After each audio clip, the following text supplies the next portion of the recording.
НАТО е решено да гарантира безопасното преминаване на украински кораби през Керченския проток, свързващ Черно и Азовско море, и да засили въздушното наблюдение в района, съобщи американския пратеник в Алианса.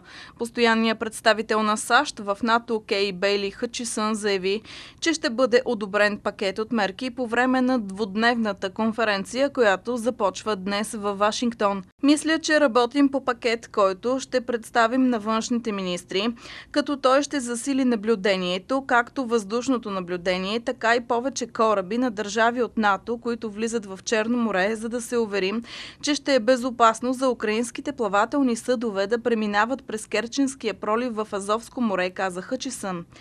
Посланникът добави, цитирам: „Тези мерки са много важни, за да се гарантира, че страните около Черно море са в безопасност от руска намеса.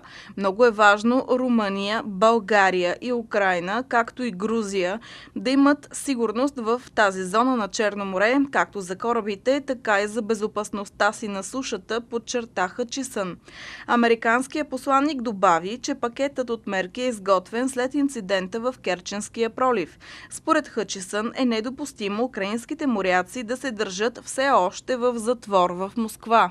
Припомняме, че бойните украински кораби бяха задържани след провокация от тяхна страна и нахлуването им в руски териториални води, при отказ да изпълняват указанията на руските сили. Но това, разбира се, не пречи на американската страна да говори за руска агресия, въпреки че ако такова нещо се беше случило в американски или израелски териториални води, според редица анализатори, въпросните военни кораби е можело не просто да бъдат задържани, а да бъдат потопени. Според американския посланик в НАТО, хората трябва да се убедят, че има възможност да се сдържи агресията на Русия. Освен това, Хътчисън обвини Русия в нарушаване на договора за ликвидиране на ракетите със среден и малък обсег на действие. В същото време НАТО стартира учение в Черно море с участието на украински и грузински кораби. Генералният секретар на НАТО Йенс Столтенберг коментира, че по време на срещата на външните министри на НАТО в САЩ очаква външните министри да се договорят за нови учения с грузинските сили. Той също така напомни, че от 2018 година НАТО е увеличил с почти 50% продължителността на своето военно присъствие в Черно море.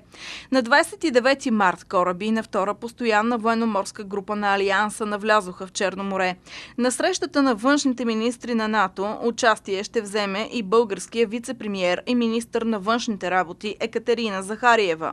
Ще бъдат обсъдени конкретни актуални теми от сигурността, сред които състоянието на сигурността в Черно море, отношенията с Русия и съдбата на договора за унищожаване на ракетите със среден и малък обсег, нетрадиционните предизвикателства като хибридни и кибервойни, ролята на НАТО в борбата с тероризма. На срещата ще участва и Република Северна Македония.